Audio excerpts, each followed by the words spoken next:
মাস সাধারণত এ মাসে রাসূলুল্লাহ সাল্লাল্লাহু আলাইহি ওয়াসাল্লামের জন্মের আলোচনা, জীবনের আলোচনা, সিরাতের আলোচনাগুলো হয়ে থাকে। বিগত 2 সপ্তাহে আমরা রাসূলুল্লাহ সাল্লাল্লাহু আলাইহি ওয়াসাল্লামের এই সমস্ত আলোচনাগুলো করছি। মহান আল্লাহ রাব্বুল আলামিন আমাদের উপর সবচেয়ে বড় যে ইহসান আর মিন্নত করেছেন, সবচেয়ে বড় দয়ার অনুগ্রহ যেটা করেছেন, সবচেয়ে বড় রহমত আর নিয়ামত যেটা আমাদেরকে দিয়েছেন, আমাদেরকে শেষ নবীর উম্মত বানিয়েছেন। শেষ নবীর উম্মত বানিয়েছেন। আগেকার নবীরা এটা আফসোস করত যে আমি যখন নবী হয়ে দুনিয়াতে এসে পড়েছি, আমার সময়টা তো আর শেষ, অর্থাৎ শেষ নবীকে আমি তো আর পাইব না। এটা আফসোস ছিল তাদের। যদি আমি নবী না হয়ে শেষ নবীর উম্মত হইতাম, নবী না হয়ে শেষ নবীর উম্মত হইতো, একটা আক্ষেপ, একটা আফসোস এরকম।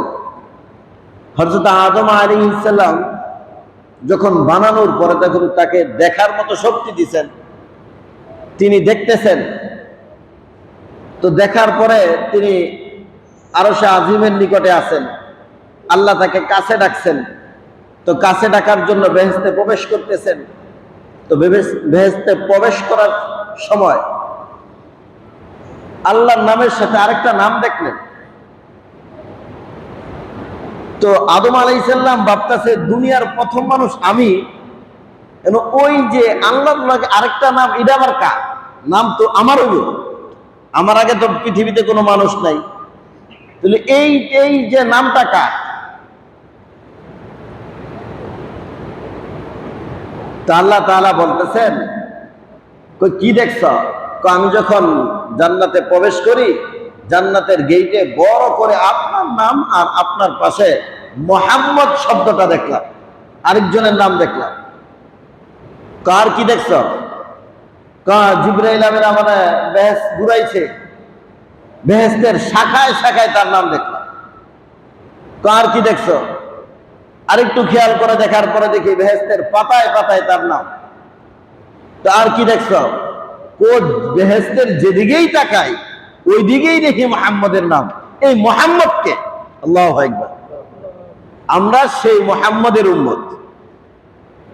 আমাদের সবচেয়ে বড় পরিচয় যে আমরা শেষ নবীর উম্মত।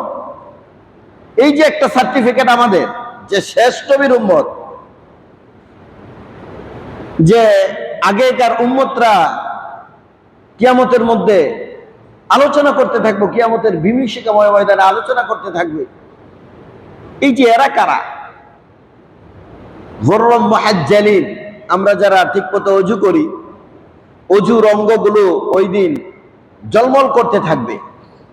তো পূর্বেকার নবীর উম্মতরা পরস্পর আলোচনা করতে থাকবে, এরা কারা? এরা এই বিভীষিকাময় ময়দানেও, এই কঠোর ময়দানেও তাদের চেহারার মধ্যে উজ্জ্বলতা আছে, তাদের কথার মধ্যে স্বাভাবিক গতি আছে। এরা কারা? তখন জিবরাইল আমিন বলবে, আরে এরা হচ্ছে শেষ নবীর উম্মত, এরা শেষ নবীর উম্মত। এই পরিচয়টা অনেক বড় পরিচয়। বুঝাইতে পারলাম কিনা? রাসূলুল্লাহ সাল্লাল্লাহু আলাইহি ওয়াসাল্লাম আমাদের জন্য কত বড় রহমত আর বরকত, কত বড় নিয়ামত, এটা বুঝার জন্য এটাই যথেষ্ট যে আগেকার নবীরা এটা আফসোস করত, যদি আমি শেষ নবীর উম্মত হইতাম। তো নবী বানাইছেন আল্লাহ তাআলা, এটা তো আর ছোটখাটো মর্যাদা না। কথা বলেন, এটা তো বিশাল মর্যাদা।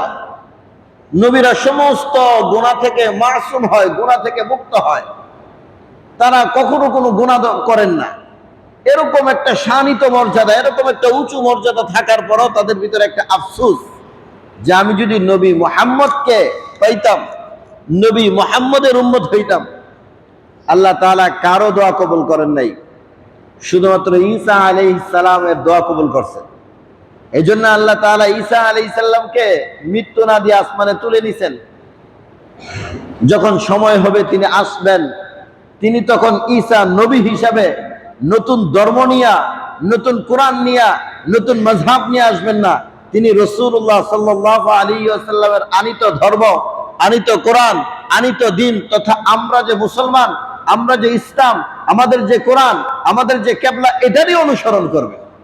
বুঝাইতে পারলাম কিনা? অর্থাৎ রাসূলুল্লাহ সাল্লাল্লাহু আলাইহি ওয়াসাল্লামকে নবী মানবেন আর এই নবীর উম্মতের অন্তর্ভুক্ত হইবেন। আল্লাহু আকবার। এটা এই নবীর বড় খাসিয়াত যে এই নবী সাইয়্যিদুল মুরসালিন, নবীদেরও নবী, নবিয়ুল মারহামা, নবিয়ুর রাহমা। এই নবী নবী রাহমা, এই নবী সমস্ত নবীদের নবী। এই নবী দু জাহানের সর্দার, পরকালে একজন সর্দার হইব, যে মানুষের একজন সর্দার, তার কথায় হিসাব নিকাশের এদিক সেদিক হবে কে? এটা নবী করিম সাল্লাল্লাহু আলাইহি ওয়াসাল্লাম। বুঝাইতে পারলাম কিনা? রাসূলুল্লাহ সাল্লাল্লাহু আলাইহি ওয়াসাল্লাম তার পুরাটা জীবন এই উম্মতের জন্য করে গেছেন। জীবনের শুরু থেকে শেষ পর্যন্ত, নবুয়তের আগেও উম্মতের জন্য করছেন। তখন তো আর জানতেন না তিনি নবী হইবেন, কিন্তু তার যে কাজ, তার কাজের সর্বস্ব, তার কাজের যে ব্যাপকতা, তার কাজের যে সমান্তরাল, সবগুলো উম্মতের ফায়দার জন্য করছেন। তিনি চেষ্টা করছেন তার সমাজটাকে সুন্দর করতে। তিনি চেষ্টা করছেন তার সমাজ থেকে অন্যায়, অত্যাচার, জুলুম, নির্যাতন